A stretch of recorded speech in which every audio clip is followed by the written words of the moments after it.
తాకట్టులో ఉన్న బంగారాన్ని విడిపించి ఆ రోజున్న మార్కెట్ ధర కట్టి మిగిలిన డబ్బును మీకు అందిస్తుంది కొమ్మూరి గోల్డ్. నమస్కారం గురువు గారు. శ్రీమాత్రే నమః.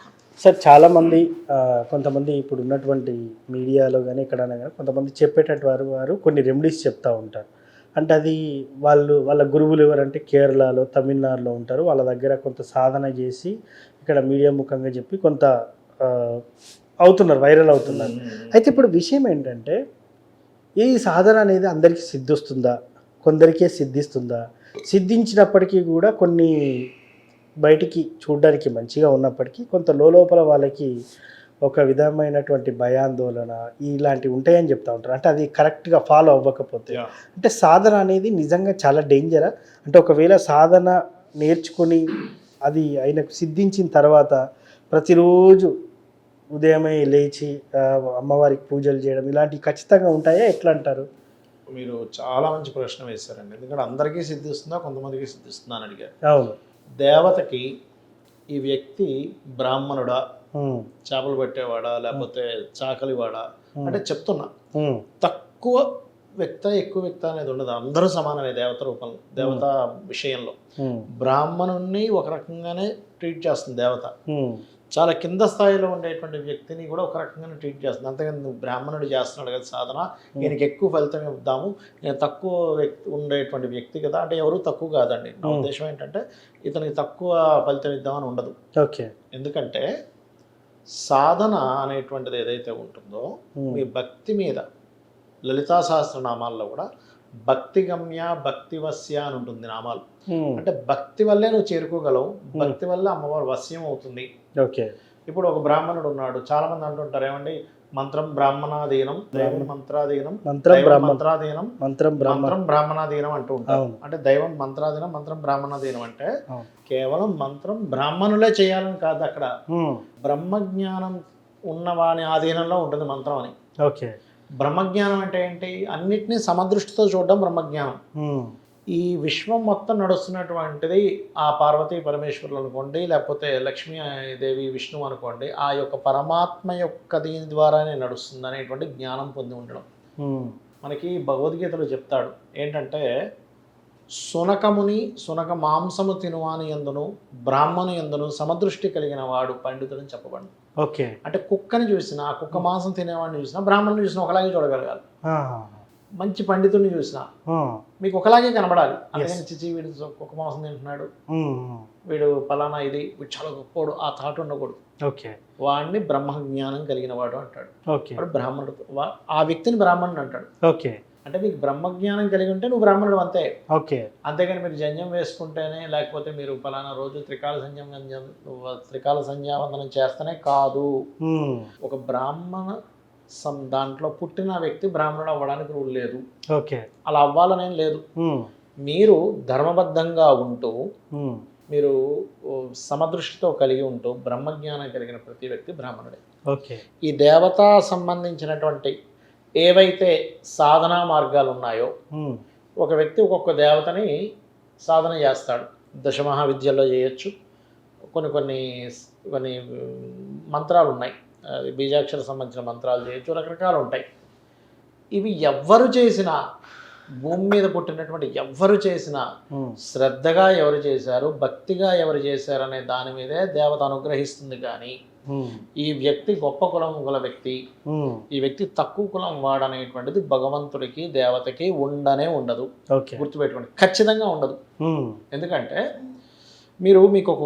మీకు ఉదాహరణ చెప్తాను. ఒకసారి ఒక అతను సాధనలు చేసే వ్యక్తి అడవికి వెళ్ళి చేస్తా ఉన్నాడు సాధనలు. ఓకే. గొర్రెల కాపరి అడిగాడు వచ్చి, స్వామి ఏంటి మీరు రోజు ఇక్కడ కూర్చొని ఎవరి కోసం వెతుకుతున్నారు, మాకు చెప్పండి, అడవంతా మాదే అని. అంటే నీకు అర్థం కాదులేరా బాబు, నువ్వు పో అన్నాడు. 2 సార్లు వచ్చాడు, 3 సార్లు వచ్చి, లేదు స్వామి నాకు చెప్పండి, నాకు తెలియకుండా నువ్వు దేనికోసం అన్వేషిస్తున్నారు, మాకు చెప్పండి అంటే అప్పుడు చెప్తాడు. ఒక నరసింహం అనే ఒక అవతారం ఉంటుంది స్వామివారిది. పైన సింహం లాంటి తల, కింద నరుల్లా ఉంటుంది. దానికోసం నేను తపస్సు చేస్తున్నా, అతను రావాలని నేను తపస్సు చేస్తున్నాను. ఇంతేనా, నాకు అడవి మొత్తం తెలుసు, ఇక్కడే ఉంటాడు, నేను తీసుకొస్తాలే అంటాడు. అతను మనసులో ఏంటంటే నరసింహం అనే ఆకారం ఇక్కడ తిరుగుతుంది. ఓకే. నమ్మాడు. 2 రోజులు రాత్రి పగళ్ళు నరసింహ ఎక్కడ ఆ నరసింహ ఆ తపనతో ఎప్పుడైతే ఆయన ఒక జపంలా చేసాడో తపన పడ్డాడో స్వామివారు ఆయనకు అనుగ్రహించాడు. ఓకే.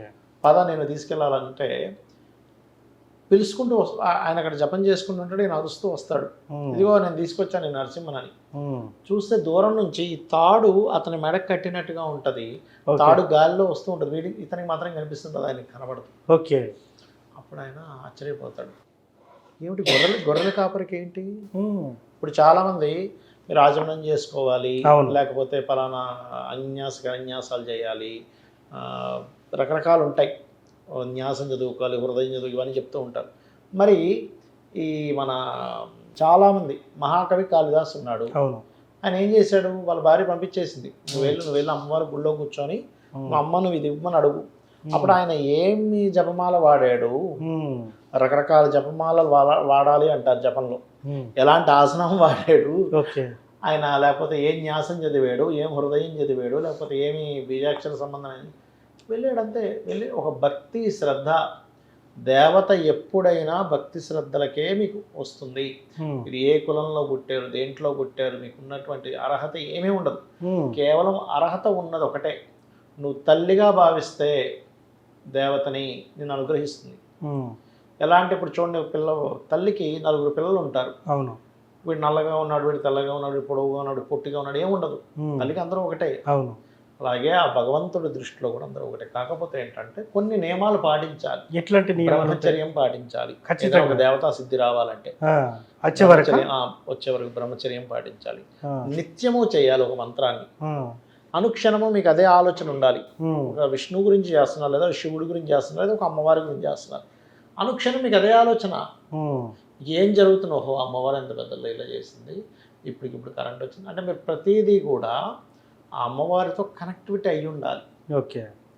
మీలో దేవతా గుణాలు రావాలి. అంటే ఒక పక్క మంత్ర సాధన చేస్తూ మళ్ళీ ఒక పక్క కుళ్ళుకోవడం, ఒక మనిషి మీద కుళ్ళుకోవడం, లేకపోతే ఒక మనిషి మీద ఈర్ష్యలు పడడం, ద్వేషాలు పడడం చేయకూడదు.